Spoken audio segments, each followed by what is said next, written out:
Sir ముఖ్యంగా ఈ కేసుని ఒక పార్టీకి సంబంధం లేకుండా ఒక న్యాయవాదిగా కాకుండా ఒక భక్తురాలుగా అడుగుతున్నాను. మీరు కూడా అందరూ భక్తులే, స్వామివారి భక్తులు. కలియుగంలో ఒక ప్రత్యక్ష దైవం మనకి శ్రీ వెంకటేశ్వర స్వామి.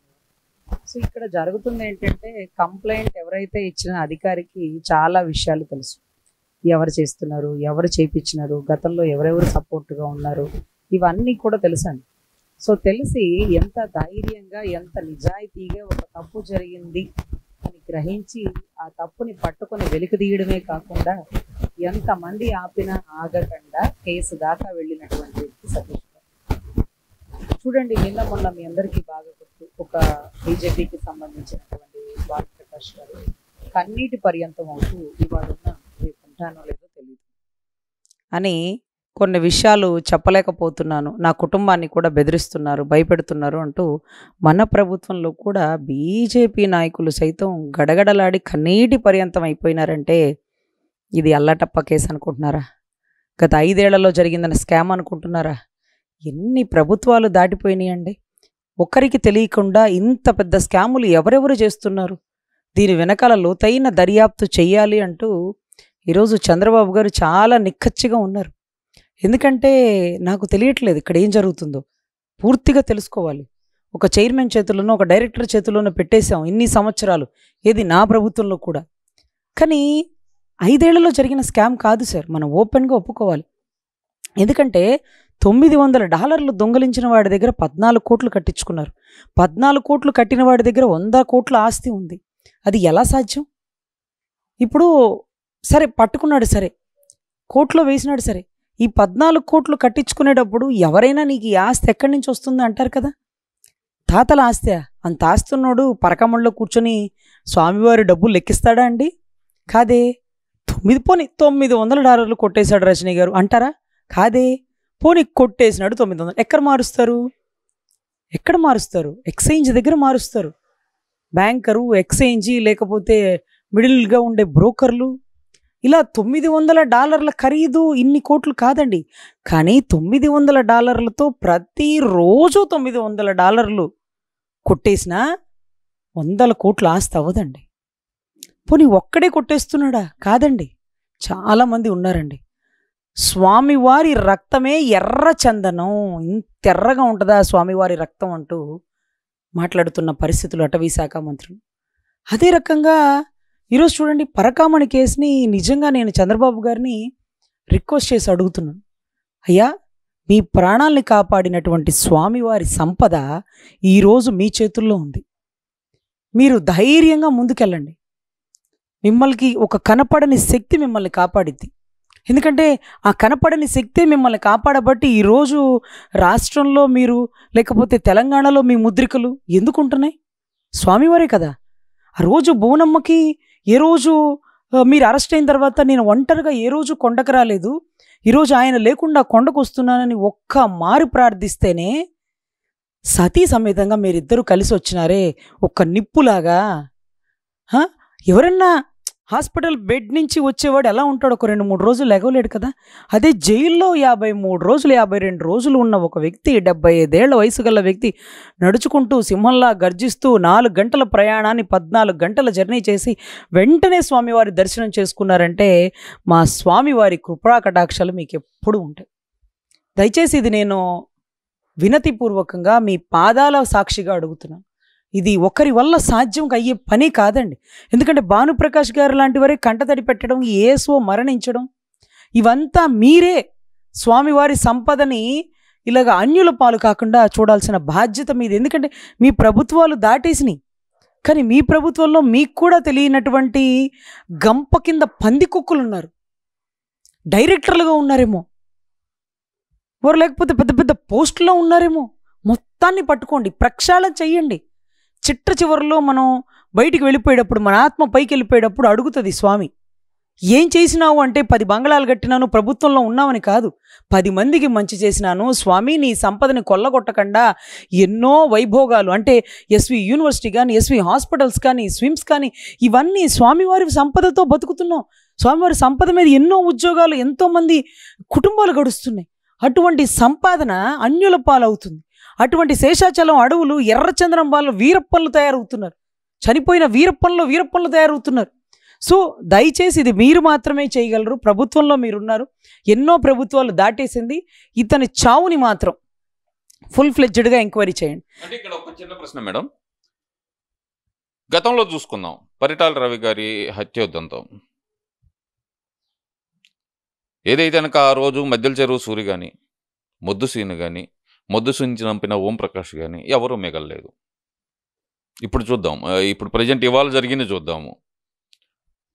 కేసు పెట్టిన ఏఎస్ఓ సతీష్ గారు చనిపోయారు. ఈ రెండింటికి మధ్య ఇంకో సంఘటన జరిగింది, వైఎస్ వివేకానంద రెడ్డి గారి హత్య కేసు. హైదరాబాద్ నుంచి తీసుకొచ్చిన డ్రైవర్ దగ్గర నుంచి ఇంటికి కాపలా కాసే వాచ్మెన్ వరకు అందరూ అనుమానాస్పదిగా చనిపోతున్నారు. ఏంటంటారు, అసలు ఏం జరుగుతుందంటారు? ఇలాంటి హై ప్రొఫైల్ కేసుల్లోనే ఇలా జరుగుతుంటే సామాన్యులకు ఎలా రక్షణ ఉండిద్దని భావించాలంటారు? మరి సామాన్యులకి ఏంటి సార్, సెంటర్లో ఉండే భానుప్రకాష్ గారు నాకే రక్షణ లేదు, ఇవాళ ఉంటానో రేపు ఉంటానో లేదో తెలియదు, నా కుటుంబం నుంచి కూడా నన్ను ఇబ్బంది పెడుతున్నారు అనే మాట స్వయంగా ఆయన నోట వస్తే ఇంకా మీరు సామాన్యులు అంటారేంటి? కార్ డ్రైవర్కి ఏం రక్షణ ఉంటుంది? కేసులో సాక్ష్యం చెప్పేవాడికి ఏం రక్షణ ఉంటుంది? ఈరోజు సునీల్ యాదవ్ అప్రూవల్గా మారిపోతున్నాడంటే దాని అర్థం ఏంటి? ఇక్కడ ఎంత భయభ్రాంతులకు గురయ్యే పరిస్థితి. దస్తగిరిని చంపడానికి ఎన్నిసార్లు ప్రయత్నించారు, ఎన్ని తప్పుడు కేసులు వేసి జైల్లో పెట్టి జైల్లోనే చంపుదామని చూస్తున్నారు. సో ఇవంతా కూడా చాలా అనుమానాస్పద కేసులండి. సో ఇక్కడ మోరోవర్ మనం దీన్ని ఆపడానికి వీల్లేనంతగా కేసులు ముందుకు కదులుతున్న టైంలో సిబిఐ దృఢంగా నిలబడితేనే దీంట్లో న్యాయం జరుగుతుంది. అదే రకంగా ప్రభుత్వం ఇంకెంత గొప్పగా పనిచేస్తుందంటే, ఇప్పుడు కూటమి ప్రభుత్వం ఉంది, సెంట్రల్ మనకి కాచి కాపాడుతుంది. రాష్ట్ర ప్రభుత్వంలో ఉన్నటువంటి చంద్రబాబు గారు కానీ పవన్ కళ్యాణ్ గారు కానీ స్వామివారి మీద ఈగ కూడా వాళ్ళనివ్వరు. సనాతన ధర్మం అంటూ ఒకడు, వెంకటేశ్వర స్వామి దయాదాక్షిణాలతో బతికినానంటూ ఇంకొకడు, వీళ్ళందరూ కూడా స్వామివారికి కృతజ్ఞతలు చెప్పుకుంటూ విశ్వాసపాత్రులుగానే పనిచేస్తారండి. ఈరోజు ఏఎస్ఓ మరణానికి కారణమైన వారు ఎవరైనప్పటికీ, లేకపోతే పెద్ద ఆయన ప్రతిపక్షంలో ఉన్నప్పటికీ ఎందుకు అలా చంపుకోవడాలు? గెలిస్తే గెలుస్తాం, ఓడిపోతే ఓడిపోతాం. కానీ చంపుకోవడానికి గల బలమైన రహస్యం ఏంటి? అడ్డొస్తున్నాడనా, అధికారంగా నిలబడతాడనా, లేకపోతే కుటుంబ వారసత్వాలు మేము ప్రోత్సహించడం మాకు ఇష్టం లేదనా, ఏ ఉద్దేశంతో చంపేసినారు? ఇవన్నీ కూడా దయచేసి వెలికి తీయాలండి. ఇంకా కూడా పులివెందల్లో జగన్ రెడ్డి గారు ఇంకా కూడా గెలుస్తున్నారంటే దాని అర్థం ఏంటి? అంటే ఇంకా కూడా నమ్మలేని నిజాలని ఆ ప్రజలకు తెలియట్లా. దయచేసి తెలియచెప్పాలని మేము కోరుకుంటున్నాం. ఇక్కడ ఇంకో విషయం కూడా ఏంటంటే మేడం, గతంలో చూసాం మనం, వైఎస్ వివేక గారు మరణ వార్త బయటకు రాగానే గుండెపోటు అంటూ బయటకు వచ్చింది. నిన్న ఏఎస్ఓ సతీష్ గారు చనిపోయారని రాగానే ఆత్మహత్య అంటూ అదే ఛానల్లో అదే న్యూస్. దాన్ని పట్టుకొని వైసీపీ నాయకులు రైల్లోంచి దూకేశాడు అంటూ వాళ్ళు చూసినట్టు చెప్పటం ఎలా చూడాలంటారు అసలు ఈ సీక్వెన్స్ మొత్తాన్ని? మీకు గుర్తుందో లేదో, తెనాల్లో పాపం ఇలాగే జగన్ గారి గురించి ఒక అభిమానురాలు ఎట్నే మాట్లాడింది. నాకు ఇంటి స్థలాలు ఇచ్చాడు, ఇళ్ల పట్టాలు ఇచ్చాడు మా జగన్ అన్నని. అప్పుడు ఎలా చనిపోయింది? ట్రైన్లోంచి నెట్టేసినారట. ఎవరు నెట్టేసినారు? అడుగడుగున ఉండే సీసీ కెమెరాల్లో పట్టుకోలేకపోయారా? అంటే ప్రజల అంటే ఎవరో ఒక యూట్యూబర్స్ ఏదో ఇబ్బంది పెడుతున్నారని ఆవిడ ఆత్మహత్య చేసుకుందంట. ఆత్మహత్య ఇంట్లో ఫ్యాన్ కేసు చేసుకోవచ్చే, పురుగుల మందు ఆగి చేసుకోవచ్చే, చాలా దూరం లాంగ్ జర్నీ చేసి ట్రైన్ ఎక్కి చక్కగా అందంగా రెడీ అయ్యి అది కూడా ట్రైన్ నుంచి దూకేసిందా? అంటే అవతల వాడి మీద నింద వేయడం కోసం మీరు మీ సానుభూతి పరులని, మీ కార్యకర్తల్ని కూడా చంపుకోవడానికి వెనుకాడరు అనడానికి ఇది ఒక బ్రాండ్ అంబాసిడర్. అసలు ఆ అమ్మాయిని ఎవరు ఒకళ్ళ ఎగతాళి చేస్తే ఒకరికొకరు సమాధానాలు చెప్పుకుంటారు. ఈరోజు శ్యామల గారి గురించి మాట్లాడుతున్నారా, లేకపోతే అంతకుముందు వంగలపూడి అనిత గారి గురించి మాట్లాడుతున్నారా? ఒకళ్ళనొకళ్ళు మాట్లాడుకుంటారు. అంత మాత్రానికి ఎవరైనా సూసైడ్ చేసుకుని చనిపోతారా అండి? కార్యకర్తలు చంద్రబాబు గారి గురించి మాట్లాడితే అమరావతి ఆడబిడ్డలు ఎన్ని మాటలు మాట్లాడతారండి? ఊరుకుంటారా వాళ్ళు? వాళ్ళని మీరు ఎన్ని మాటలు మాట్లాడారు?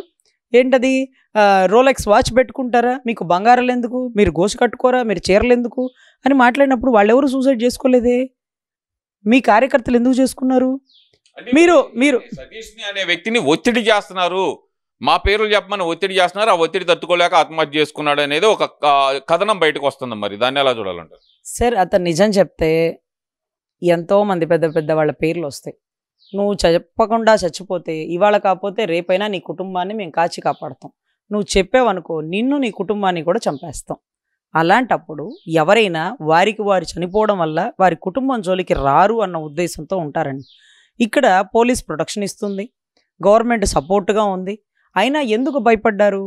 అంతగా ఎవరు భయపెట్టారు? ప్రభుత్వంలో మనమే ఉన్నా మన మీద ఎవరి పెత్తనం నడుస్తుంది?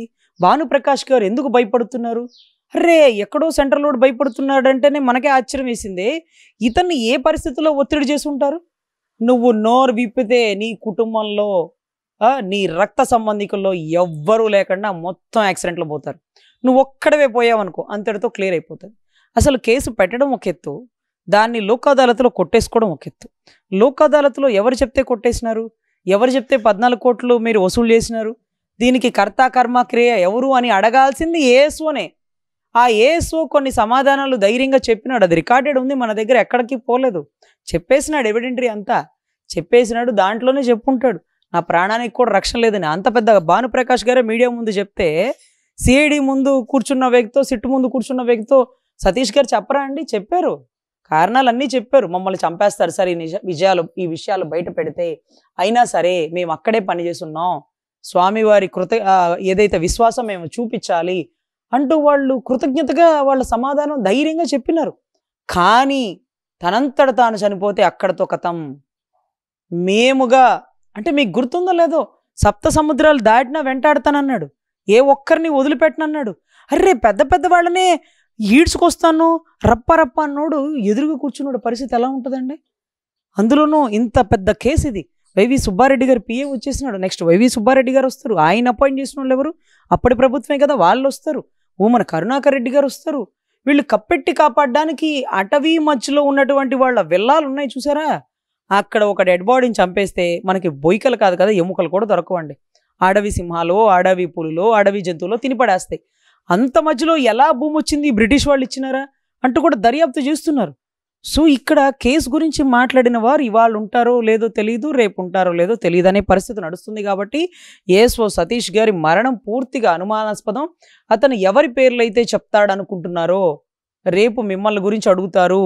నేను చెప్పాలి, యథార్థం జరిగింది ఇదే, నేను దాచను, నేను చెప్పకపోయినా వాళ్ళకి ఎన్నో విషయాలు తెలుసు, నేను చెప్పక తప్పదు అని ఎప్పుడైతే సతీష్ గారు ఓపెన్ అయిపోయారో అతన్ని చంపడానికి కూడా వెనుకాడలేదేమో అన్నటువంటి అనుమానాలు లేవనెత్తుతున్నాయి. కాబట్టి దయచేసి 174 సస్పీషియస్ డెత్లో కూలంకష ఎంక్వైరీ చేసి కారణాలు వెలికి తీస్తే భానుప్రకాష్కే కాదండి, ఎంతోమంది డైరెక్టర్లకి, ఎంతోమంది చైర్మన్లకి, ఉన్న ప్రభుత్వానికి కూడా ధైర్యంగా ఊపిరి పీల్చుకోవచ్చు. ఎందుకంటే శత్రువుని అంచనా వేయలేకపోతున్నవాడు. కాలకేయుడైతే ఎదుర్కోగలం, కట్టప్ప అయితే ఎలా ఎదుర్కొంటాం? సో దయచేసి పూర్తి విచారణ చేయాలి. పాపం సతీష్ గారి కుటుంబానికి తీవ్ర దిగ్భ్రాంతి అండి. ఎందుకంటే ఒక నిజాన్ని ధైర్యంగా చెప్తూ కేసు నమోదు చేసినాడు. కానీ ఎందుకు కేసు క్లోజ్ చేసుకోవాల్సి వచ్చిందో, ఎందుకు వెలికి తీసుకోవాల్సి వచ్చిందో దానికి గల బలమైన కారణాలు, బలమైన వ్యక్తులు పేర్లు చెప్తే తనకి తన కుటుంబానికి ఇబ్బంది అనుకుని నిర్ణయం తీసుకున్నాడేమో, ఎవరు కాపాడలేరు అని అనుకుంటున్నాడేమో. సో దయచేసి దీంట్లో పూర్తి విచారణ చేయాలని కోరుకుంటున్నాను.